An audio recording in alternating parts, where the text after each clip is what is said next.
JP Nadda आए बिहार, सब कुछ क्लियर हो गया, नीतीश ने सब बात कह दी है। तो अनस्टेबल का जो मुहर बेंगलुरु में लगा, वह मुहर तो बिहार में लग जाएगा। क्योंकि जेपी नड्डा भी बिहार में और नीतीश कुमार ने भी बहुत कुछ कह दिया है। उनकी कुर्सी जब डोलने लगती, चाहे जिधर से डोलाया जाए, तो वो छटपटा के भाग जाते हैं। तो जो भविष्यवाणी कर रहे हैं प्रशांत किशोर, बार बार कहते हैं, पहले भी कहते थे कि हम जा रहे हैं, सो कभी उन्होंने नहीं कहा। यहाँ सियासी धुंध है, यहाँ सियासी आंधी आने वाली है, क्या है। दां लोग जो है वह खिचड़ी टपकाने लगे और चूल्हा पर जो है खेला होबे का बर्तन चढ़ा दी। पनोरमा ग्रुप, जो सोचता है वो करता है। नमस्कार, आप देख रहे हैं न्यूज हार्ट, मैं हूं चंदन झा। जेपी नड्डा आए बिहार, सब कुछ क्लियर हो गया, नीतीश ने सब बात कह दी है।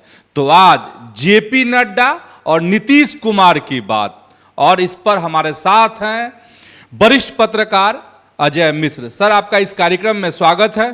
धन्यवाद चंदन जी। सर, ऐसा लग रहा था कि बिहार में फिर सियासी धुंध छा रही है, तो वाकई में यहाँ सियासी धुंध है, यहाँ सियासी आंधी आने वाली है, क्या है। क्योंकि जेपी नड्डा भी बिहार में और नीतीश कुमार ने भी बहुत कुछ कह दिया है, सब क्लियर कर दिया है।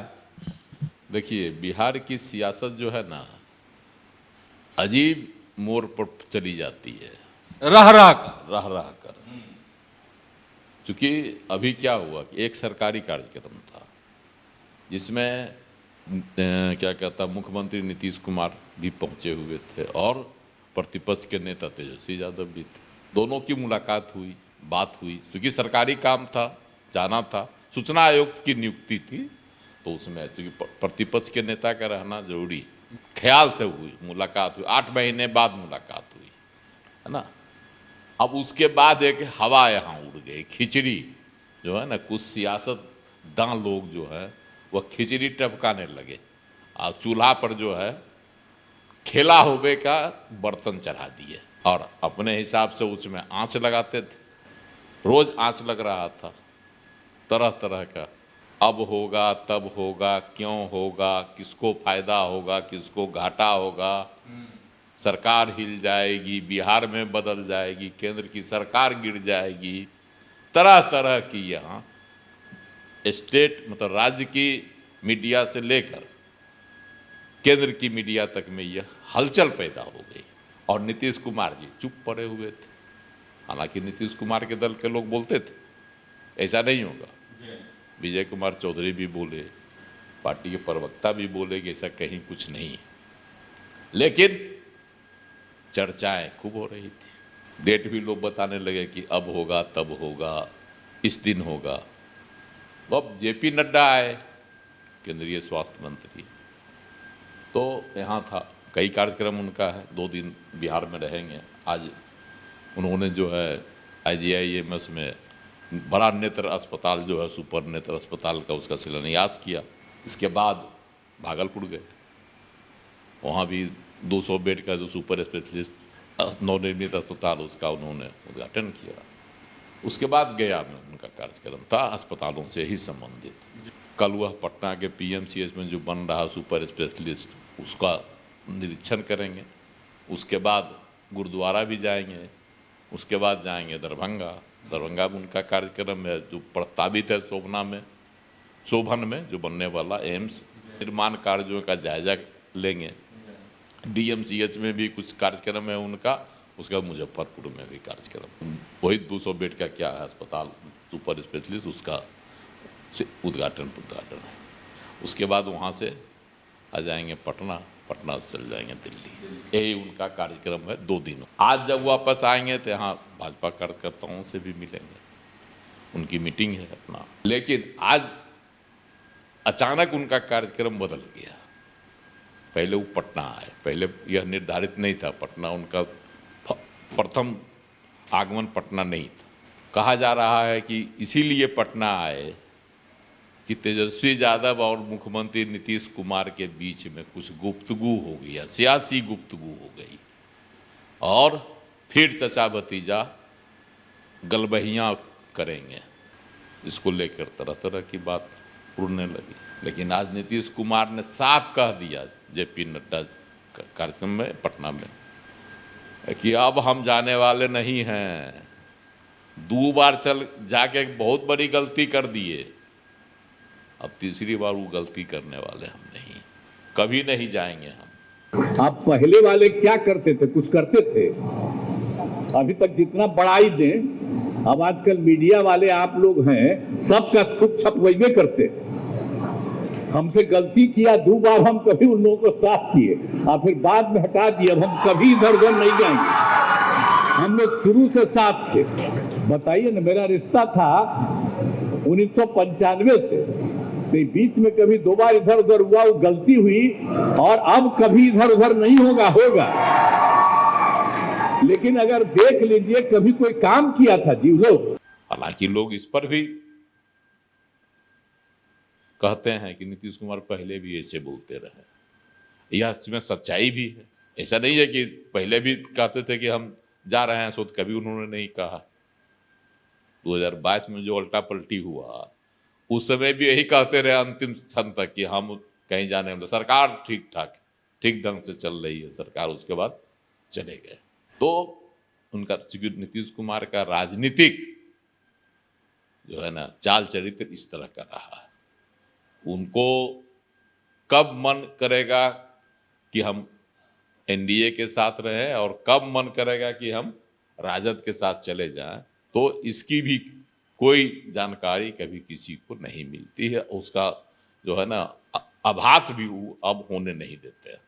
स्वाभाविक थी, लेकिन तेजस्वी यादव से भी जब पूछा गया था उस दौरान, यही 3 तारीख की घटना है, तो उन्होंने कहा था कि नहीं, जो है क्या कहते हैं सूचना आयुक्त वगैरह का था, उस सिलसिले में हुई बातचीत।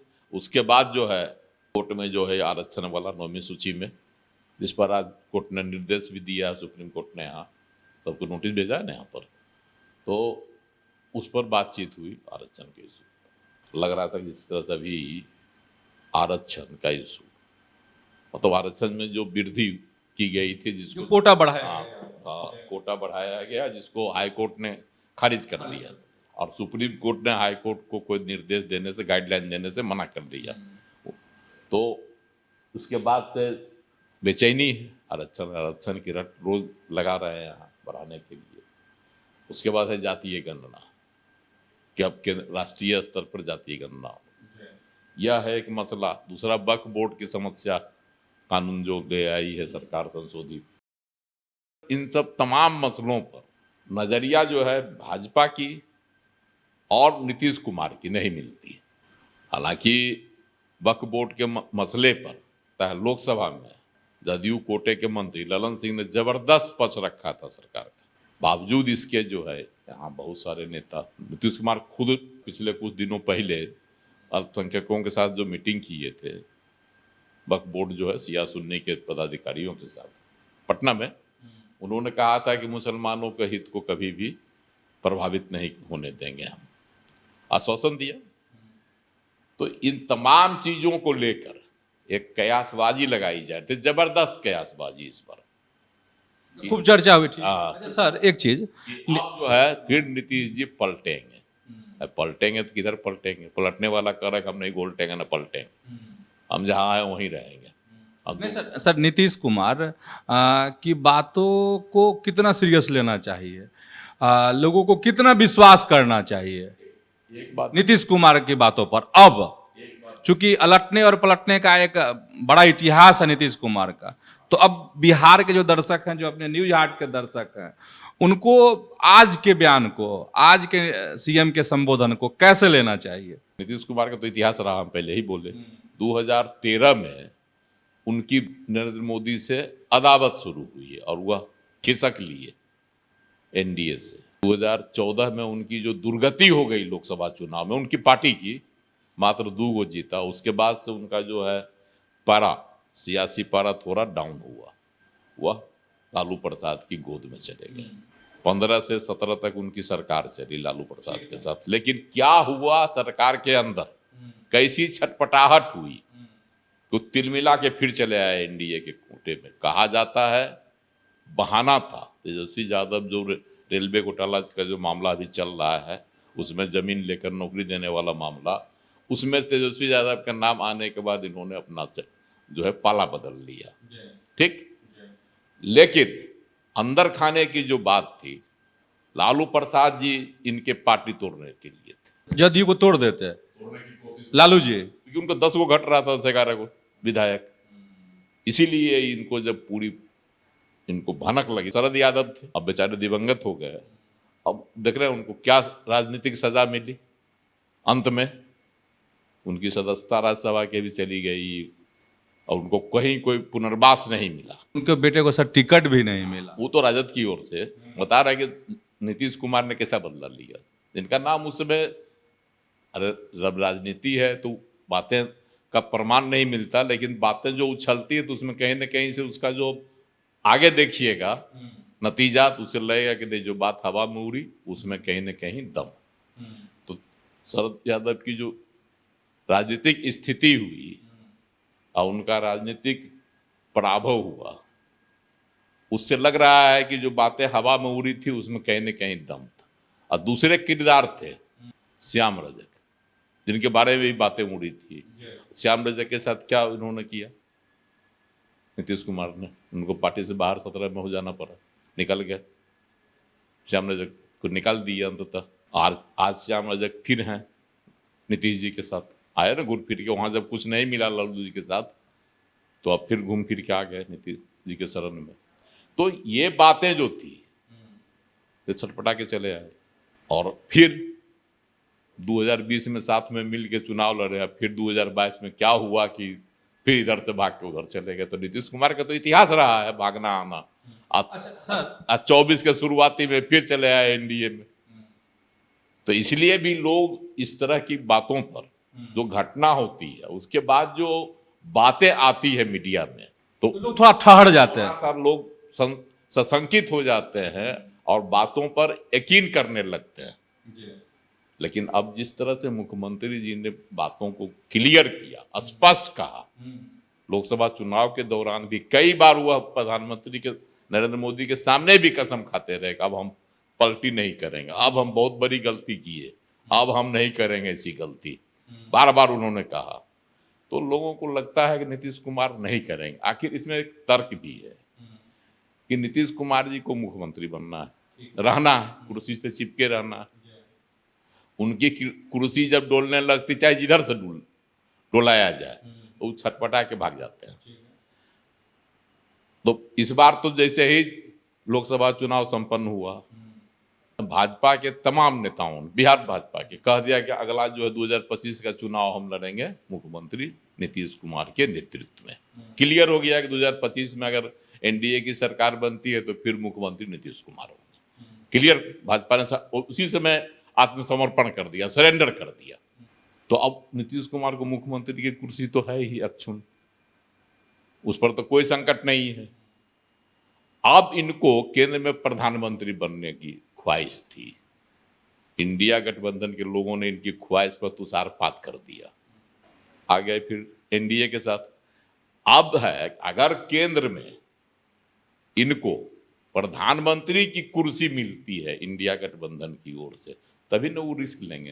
या तो मुख्यमंत्री कुर्सी सुरक्षित है, ये उधर जाए कि इधर जाए, उधर तो तोड़ फोड़ की भी कोशिश हो जाती है। अच्छा सर, कुछ विश्लेषक कहते हैं कि अगर नीतीश कुमार फिर पलटी मारते हैं तो उनकी राजनीतिक दुर्दशा हो जाएगी, क्योंकि बिहार में प्रशांत किशोर जो है बार बार, प्रशांत किशोर से तमाम जो राजनीतिक दल हैं वो कहें या ना कहें डरे हुए हैं, सहमे हुए हैं, ठीक है। तो तब तो जो भविष्यवाणी कर रहे हैं प्रशांत किशोर, बार बार कहते हैं कि फिर पलटी मारेंगे नीतीश कुमार, पलटी मार देंगे। तब तो इन चीज़ों को प्रशांत किशोर कैश करेंगे, जनता के बीच में जाएंगे और कहेंगे देखिए हम तो पहले ही आपको बता दिए थे कि नीतीश कुमार पर भरोसा मत कीजिए, ये कभी भी इधर से उधर जा सकते हैं।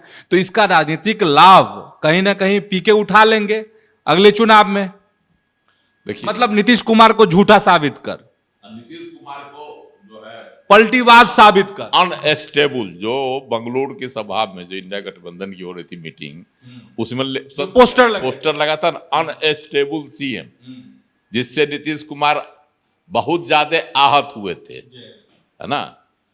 उसी की वजह से वहीं से शुरुआत हो गई थी कि इंडिया गठबंधन से नीतीश कुमार अब भाग जाएंगे।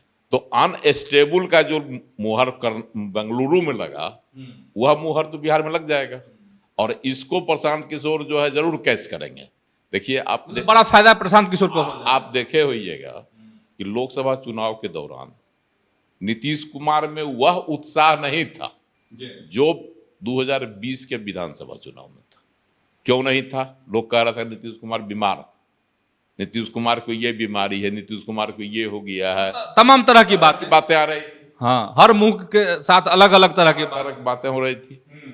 लेकिन जब उनको 12 गो सीट मिल गया, 16 में 12, तो उनका देखिए अब विधानसभा चुनाव आ रहा है, पूरे बिहार को मथे हुए विकास के नाम पर। आज मुजफ्फरपुर तो कल पटना, तो परसों गया, तो परसों भागलपुर, सासाराम, कहां तक नहीं घूम रहे, बहुत एक्टिव है। इसलिए कि उनको ये अंदाज हो गया, आभास हो गया कि अभी जो बातें कही जा रही थी कि जमीन इनकी खिसक गई है, वह खिसकी नहीं, अभी भी मजबूत है, और उसको थोड़ी मेहनत की जाए तो और मजबूत हो जाएगी। इसलिए वह बिहार का दौरा कर रहा है। तो जो तमाम हालात हैं उसमें नीतीश कुमार अभी कहीं जाने वाले नहीं, एकदम तय। और आज उन्होंने स्पष्ट कह भी दिया कि अब हम कहीं जाने वाले नहीं है। 2 बार गए, गलती की है, ये लोग कोई विकास का काम नहीं करता। जो भी किए 2005 के बाद किए, पहले अस्पताल में क्या था, अब देखिए सब अस्पताल चकाचक है। और हम लोग भाजपा वाले के साथ मिलकर बहुत काम किए हैं, आगे भी करेंगे। बहुत तरह की बात उन्होंने कही। तो बात आप समझ गए होंगे, नीतीश कुमार की भी और जेपी नड्डा बिहार में है, वह बात भी समझ गए होंगे। तो ऐसे ही आप जुड़े रहिए हमारे साथ, देखते रहिए न्यूज़ हाट। धन्यवाद, नमस्कार।